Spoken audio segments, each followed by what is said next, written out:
कृषी उत्पन्न बाजार समितीच्या अशासकीय प्रशासक मंडळावर अगदी सुरुवातीला तिन्ही पक्षाचं एक एक सदस्य घेऊन म्हणजे महायुतीतल्या सत्ताधारी भारतीय जनता पार्टी, राष्ट्रवादी आणि शिवसेनेचं एक एक सदस्य घेऊन प्रशासक मंडळ नियुक्त करण्याचा निर्णय झाला होता. त्यानुसार उपमुख्यमंत्री फडणवीस साहेबांनी माजी सभापती तथा आमदार देशमुख साहेब यांना सांगितल्याप्रमाणे त्यांनी 3 नावांची शिफारस केली होती. त्यानंतर ऐनवेळी पुन्हा तीन नावं बदलून तिन्ही पक्षाची दिलेली एक एक नावं त्या पक्षाच्या जिल्हाध्यक्षांकडून शिफारस झाली होती. ती पत्र जोडून 3 नावं त्यांच्या पत्रावर दिली होती. परंतु ती बदलून पुन्हा फक्त भाजपच्या 3 सदस्यांची नियुक्ती करावी असं एक पत्र विद्यमान सभापती आमदार देशमुख साहेबांनी दिलं. त्यानंतर या प्रशासक मंडळाच्या नियुक्तीत वादंग सुरू झाला.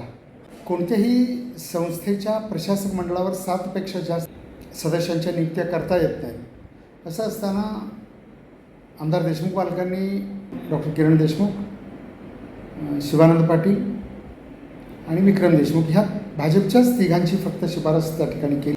त्यानंतर मुख्यमंत्री महोदय आणि प्रधानमंत्री महोदयांनी शिवसेनेच्या श्री अमोल बापू शिंदे आणि श्री मनीष काळजे यांच्या नियुक्तीसाठी प्रणाली संचालकांकडे शिफारस केली.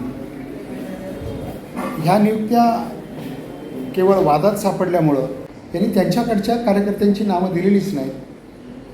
सन्माननीय मुख्यमंत्री आणि दोन्ही उपमुख्यमंत्री महोदयांशी चर्चा झाल्यानंतर भाजपकडून 2 नावं सुचवण्याचे संकेत त्या ठिकाणी त्यांना दिले गेले. परंतु भाजपकडून 2 न देता त्यांनी प्रत्येक आमदाराकडून 2-2 नावं दिली. मग शिवसेनेचे 2 नियुक्त केलेले आणि राष्ट्रवादीचे 2.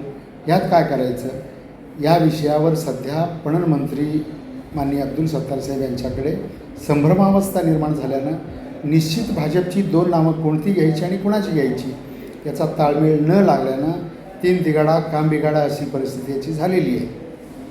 त्यामुळं अशासकीय प्रशासक मंडळाच्या या नियुक्त्या रखडलेल्या आहेत. आचारसंहिता लवकरच सुरू होईल.